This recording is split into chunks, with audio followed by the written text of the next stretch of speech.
Friends, ಒಮ್ಮೆ ಕಲ್ಪನೆ ಮಾಡಿ ನೋಡಿ, ನೀವು ಲಂಡನ್ನಲ್ಲಿ ಬೆಳಗ್ಗೆ ಕಾಫಿ ಕುಡಿದು ಮಧ್ಯಾಹ್ನದ ಒಳಗೆ ನ್ಯೂಯಾರ್ಕ್ನಲ್ಲಿ ಲಂಚ್ ಮಾಡುತ್ತಿದ್ದೀರಿ. ಅದು ಇಂದಿನ ಕಾಲದ ಕನಸಿನಂತೆ ತೋರುತ್ತದೆ. ಆದರೆ ಸುಮಾರು 50 ವರ್ಷಗಳ ಹಿಂದೆಯೇ ಮನುಷ್ಯ ಈ ಸಾಧನೆಯನ್ನು ಸಾಧ್ಯ ಮಾಡಿದ್ದ. ಸಾಮಾನ್ಯ ವಿಮಾನಗಳು ಲಂಡನ್ನಿಂದ ನ್ಯೂಯಾರ್ಕ್ಗೆ ತಲುಪಲು ಸುಮಾರು 8 ಗಂಟೆಗಳ ಕಾಲ ತೆಗೆದುಕೊಳ್ಳುತ್ತವೆ. ಆದರೆ ಒಂದು ವಿಮಾನ ಶಬ್ದಕ್ಕಿಂತ ವೇಗವಾಗಿ ಹಾರುತ್ತಿದ್ದ ಒಂದು ಅದ್ಭುತ ಯಂತ್ರ ಕೇವಲ 3.5 ಗಂಟೆಗಳಲ್ಲಿ ಅಟ್ಲಾಂಟಿಕ್ ಸಾಗರವನ್ನು ದಾಟುತ್ತಿತ್ತು. ಅದರ ಹೆಸರು ಕಾನ್ಕಾರ್ಡೆ. ಇದು ಕೇವಲ ವಿಮಾನವಲ್ಲ, ಇದು ಮಾನವನ ಬುದ್ಧಿಶಕ್ತಿ, ತಂತ್ರಜ್ಞಾನ ಮತ್ತು ಸಾಹಸದ ಸಂಯೋಜನೆ. ಗಂಟೆಗೆ ಸುಮಾರು 1350 ಮೈಲಿ ವೇಗ, ಮ್ಯಾಕ್ 2ನ ಸ್ಪೀಡ್, ಅಂದರೆ ಶಬ್ದದ ವೇಗದ ದ್ವಿಗುಣ. ಪ್ರತಿಯೊಂದು ಅದ್ಭುತ ಕಥೆಯಂತೆ ಈ ಕಥೆಯಲ್ಲೂ ಉನ್ನತಿ ಇದೆ, ಗರ್ವ ಇದೆ ಮತ್ತು ಒಂದು ದುರಂತ ಅಂತ್ಯವೂ ಇದೆ.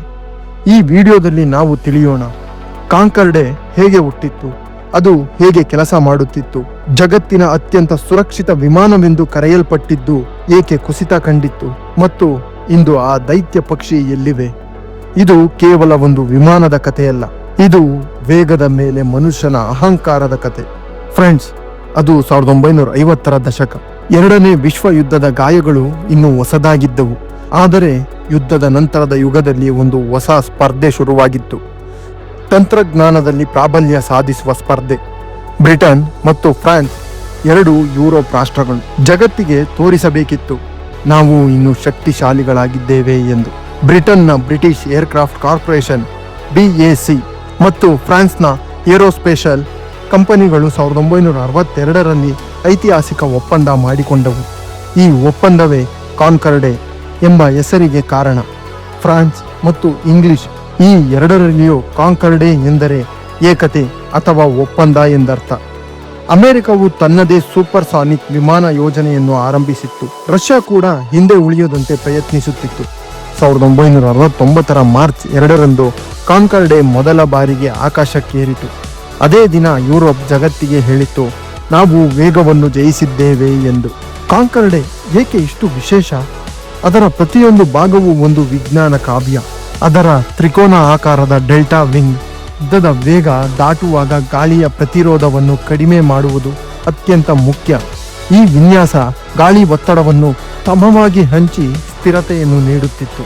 ಇನ್ನು ಇದರ ಡ್ರಾಪ್ ನೋಸ್ನ ವಿಶೇಷತೆಯನ್ನು ನಾವು ನೋಡುವುದಾದರೆ, ವಿಮಾನ ನೆಲಕ್ಕೆ ಇಳಿಯುವಾಗ ಪೈಲಟ್ಗೆ ರನ್ವೇ ಕಾಣುವುದಕ್ಕೆ ದೊಡ್ಡ ಸವಾಲಾಗಿತ್ತು. ಆದ್ದರಿಂದ ಕಾನ್ಕಾರ್ಡೆನ ಮೂಗು 12.5 ಡಿಗ್ರಿ ಕೆಳಗೆ ಬಾಗುತ್ತಿತ್ತು. ಹಾರಾಟದ ಸಮಯದಲ್ಲಿ ಅದು ಮೇಲಕ್ಕೆ ಎತ್ತಲ್ಪಡುತ್ತಿತ್ತು. ಈ ಕಾರಣದಿಂದ ವಿಮಾನ ಹೆಚ್ಚು ವೇಗ ಪಡೆಯಲು ಸಾಧ್ಯವಾಗುತ್ತಿತ್ತು. ಇದರಲ್ಲಿ 4 ರೋಲ್ಸ್ ರಾಯ್ಸ್ ಅಥವಾ ಒಲಿಂಪಸ್ 593 ಟರ್ಬೋ ಜೆಟ್ ಇಂಜಿನ್ಗಳಿದ್ದವು. ಆಫ್ಟರ್ ಬರ್ನರ್ ತಂತ್ರಜ್ಞಾನದಿಂದ ಹೆಚ್ಚುವರಿ ಥ್ರಸ್ಟ್ ಸಿಗುತ್ತಿತ್ತು. ಹಾರಾಟದ ಆರಂಭದಲ್ಲಿ ಭಾರಿ ಶಬ್ದ, ಆದರೆ ಅಸಾಧಾರಣ ವೇಗ. ಮ್ಯಾಕ್ 2ನ ವೇಗದಲ್ಲಿ ಹಾರುತ್ತಿದ್ದರಿಂದ ಗಾಳಿಯ ಜೊತೆಗಿನ ಘರ್ಷಣೆಯಿಂದ ಇದರ ಹೊರ ಮೇಲ್ಮೈ 130 ಡಿಗ್ರಿ ಸೆಲ್ಸಿಯಸ್ ತನಕ ಬಿಸಿಯಾಗುತ್ತಿತ್ತು. ಇದರಿಂದ ವಿಮಾನದ ಉದ್ದ 20 ಸೆಂಟಿಮೀಟರ್ ಹೆಚ್ಚಾಗುತ್ತಿತ್ತು. ಇಂಜಿನಿಯರ್ಗಳು ಇದನ್ನು ಲೆಕ್ಕ ಹಾಕಿ ವಿನ್ಯಾಸ ಮಾಡಿದ್ದರು. ಈ ವಿಮಾನದ ವೇಗ ಹೆಚ್ಚಾದಂತೆ ವಿಮಾನದ ಗುರುತ್ವ ಕೇಂದ್ರ ಬದಲಾಗುತ್ತಿತ್ತು. ಆದ್ದರಿಂದಲೇ ಇಂಧನವನ್ನು ಮುಂದಿನ ಟ್ಯಾಂಕ್ನಿಂದ ಹಿಂಬದಿಗೆ ವರ್ಗಾಯಿಸಲಾಗಿತ್ತು. ಇದು ಕೇವಲ ವಿಮಾನವಾಗಿರಲಿಲ್ಲ, ಇದು ಗಗನದಲ್ಲಿ ಚಲಿಸುವ ವಿಜ್ಞಾನದ ಪ್ರಯೋಗಾಲಯವಾಗಿತ್ತು. ಕಾನ್ಕಾರ್ಡೆಯಲ್ಲಿ ಹಾರುವುದು ಅಂದರೆ ಐಶ್ವರ್ಯದ ಸಂಕೇತವಾಗಿತ್ತು. ಟಿಕೆಟ್ನ ಬೆಲೆ ಇಂಧನದ ಲೆಕ್ಕದಲ್ಲಿ ಸುಮಾರು $20,000 ಕೇವಲ 100 ಜನ ಪ್ರಯಾಣಿಕರು ಪ್ರಯಾಣ ಮಾಡಲು ಸಾಧ್ಯವಾಗುತ್ತಿತ್ತು. ಇದರ slogan arrive before you leave. ಲಂಡನ್ನಿಂದ ಮಧ್ಯಾಹ್ನ ಹೊರಟರೆ ನ್ಯೂಯಾರ್ಕ್ಗೆ ಸಂಜೆ ವೇಳೆಯಷ್ಟರಲ್ಲಿ ತಲುಪುತ್ತಿದ್ದರು. ಸುಮಾರು 25 ವರ್ಷಗಳ ಕಾಲ ಕಾನ್ಕಾರ್ಡೆ ಅಪಘಾತ ರಹಿತ ಸೇವೆಯನ್ನು ನೀಡಿತ್ತು. ಆದರೆ 2000 ಜುಲೈ 25ರಂದು ಏರ್ ಫ್ರಾನ್ಸ್ ಫ್ಲೈಟ್ 4590ನ ಸಣ್ಣ ಲೋಹದ ತುಂಡು ರನ್ವೇ ಮೇಲೆ ಬಿದ್ದಿತ್ತು. ಅದು ಟೈರ್ಗೆ ತಗುಲಿ ಸ್ಫೋಟವಾಗಿತ್ತು. ಟೈರ್ನ ತುಂಡುಗಳು ಇಂಧನ ಟ್ಯಾಂಕ್ಗೆ ಬಡಿದು ಸೋರಿಕೆ ಮತ್ತು ಬೆಂಕಿ ಉಂಟಾಗಿತ್ತು. ವಿಮಾನ ಟೇಕ್ ಆಫ್ ಆಗಿತ್ತು, ನಿಲ್ಲಿಸಲು ಸಾಧ್ಯವಾಗಲಿಲ್ಲ. ಇಂಜಿನ್ ವೈಫಲ್ಯ ಕೂಡ ಉಂಟಾಗಿತ್ತು. ಕೇವಲ ಕ್ಷಣಗಳಲ್ಲಿ ಹೋಟೆಲ್ಗೆ ಡಿಕ್ಕಿ ಹೊಡೆದು 109 ಪ್ರಯಾಣಿಕರು, ನೆಲದ ಮೇಲಿದ್ದ 4 ಜನ, ಒಟ್ಟು 113 ಜೀವಗಳು ಕಳೆದು ಹೋದವು. ಆ ದಿನ ಕಾನ್ಕಾರ್ಡೆ ಕೇವಲ ವಿಮಾನವನ್ನಷ್ಟೇ ಕಳೆದುಕೊಳ್ಳಲಿಲ್ಲ, ತನ್ನ ಗೌರವವನ್ನು ಕಳೆದುಕೊಂಡಿತ್ತು. ತನಿಖೆ ಬಳಿಕ ಸುರಕ್ಷತಾ ಸುಧಾರಣೆಗಳನ್ನು ನಡೆಸಿ 2001ರಲ್ಲಿ ಮತ್ತೆ ಸೇವೆ ಆರಂಭವಾಗಿತ್ತು. ಆದರೆ 9 ಸೆಪ್ಟೆಂಬರ್ ದಾಳಿಯ ನಂತರ ವಿಮಾನ ಕ್ಷೇತ್ರ ಕುಸಿದಿತ್ತು.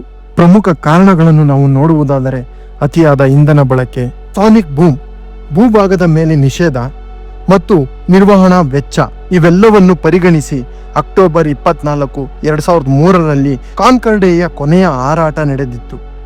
ಇತಿಹಾಸದ ಒಂದು ಯುಗ ಮುಗಿದಿತ್ತು. ಇಂದು Boom Supersonic company Overture ಎಂಬ ಹೊಸ ವಿಮಾನ ಅಭಿವೃದ್ಧಿಪಡಿಸುತ್ತಿದೆ. ಕಾನ್ಕಾರ್ಡೆ ನಿಂತರೂ ಕನಸು ನಿಲ್ಲಲಿಲ್ಲ. ಇಂದು ಆ ವಿಮಾನ ಮ್ಯೂಸಿಯಂಗಳಲ್ಲಿ ನಿಂತಿವೆ, ಶಾಂತವಾಗಿ. ಆದರೆ ಅವುಗಳ ಕತೆ ಗರ್ಜಿಸುತ್ತದೆ. ಕಾನ್ಕಾರ್ಡೆ ನಮಗೆ ಕಲಿಸುವ ಪಾಠ: ವೇಗ ಸಾಧ್ಯ, ತಂತ್ರಜ್ಞಾನ ಸಾಧ್ಯ, ಆದರೆ ಸುರಕ್ಷತೆ, ಆರ್ಥಿಕತೆ ಮತ್ತು ಪರಿಸರ ಸಮತೋಲನ ಇವೆಲ್ಲವೂ ಇನ್ನೂ ಮುಖ್ಯವಾಗುತ್ತದೆ ಎಂದು. ಕಾನ್ಕಾರ್ಡೆ ಕೇವಲ ಯಂತ್ರವಲ್ಲ, ಅದು ಮಾನವನ ಸಾಹಸ ಮನೋಭಾವದ ಪ್ರತಿರೂಪ. ಫ್ರೆಂಡ್ಸ್, ನಿಮಗೆ ಈ ಮಾಹಿತಿ ಇಷ್ಟವಾದರೆ ವಿಡಿಯೋಗೆ ಲೈಕ್ ಮಾಡಿ, ಶೇರ್ ಮಾಡಿ, ಚಾನಲ್ಗೆ ಸಬ್ಸ್ಕ್ರೈಬ್ ಮಾಡಿ ಮತ್ತು ಬೆಲ್ ಐಕಾನ್ ಅನ್ನು ಒತ್ತಿ. ಮತ್ತೊಂದು ಮಾಹಿತಿ ತುಂಬಿದ ವಿಡಿಯೋದ ಜೊತೆಗೆ ನಿಮ್ಮನ್ನು ಮತ್ತೆ ಭೇಟಿ ಮಾಡುತ್ತೇನೆ. ಧನ್ಯವಾದಗಳು.